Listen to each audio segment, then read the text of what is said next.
Bienvenue, merci de votre fidélité au programme de VOA Afrique. Notre page santé aujourd'hui pour commencer, nous allons parler d'immunité conférée par les vaccins anti-Covid. Et pour cela, nous avons sur ce plateau Mohamedou Mfa. Mohamedou, bonsoir. Salut Salwa. Bonsoir. Bonsoir, une nouvelle chronique santé pour parler, vous l'avez dit, des chercheurs qui mènent avec beaucoup d'intérêt les études sur l'immunité des personnes qui ont été vaccinées contre le Covid-19.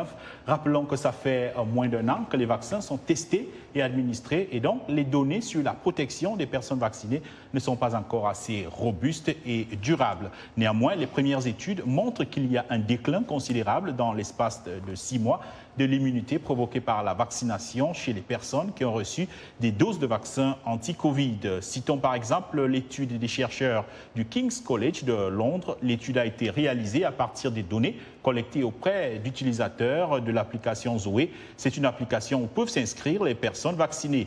L'étude montre qu'un mois après avoir reçu la deuxième dose, le vaccin Pfizer permet d'éviter à 88% d'être contaminé par le Covid-19, mais cette protection tombe à 74% après 5 à 6 mois.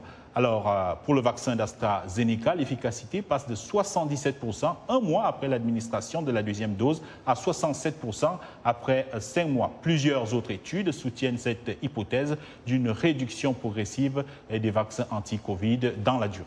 Alors, y a-t-il une explication à cette hypothèse? Qu'en pensent les chercheurs? Oui, il y a quelques pistes. Un premier facteur est pointé du doigt par les scientifiques, c'est l'apparition du variant Delta. Un variant qui s'est rapidement propagé après la mise au point de la plupart des vaccins anti-Covid. Les deux autres facteurs sont l'âge et le temps. L'immunité baisse au fil du temps, on le sait, chez les personnes âgées qui fabriquent moins d'anticorps et dont les cellules se renouvellent plus lentement. Voici ce qu'en pense le docteur Vivek Murthy. Il est administrateur en chef de la santé publique ici aux États-Unis. Des données récentes montrent clairement que la protection contre les maladies légères et modérées a diminué avec le temps. Cela est probablement dû à la fois à la baisse de l'immunité et à la force du variant Delta, qui est très répandu. Même si ces nouvelles données montrent que la protection vaccinale reste élevée contre les cas les plus graves de Covid, nous craignons que la tendance à la baisse que nous observons ne se poursuive dans les mois à venir.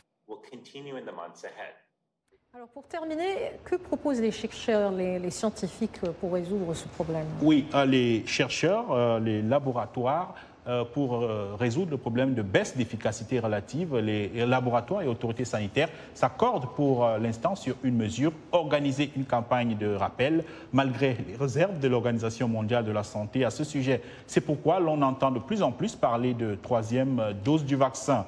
Et puis, à long terme, une mise à jour des vaccins pourrait être envisagée, mais seulement si un nouveau variant le justifie, ce qui ne serait pas en soi une nouveauté si l'on considère les cas des vaccins contre la grippe.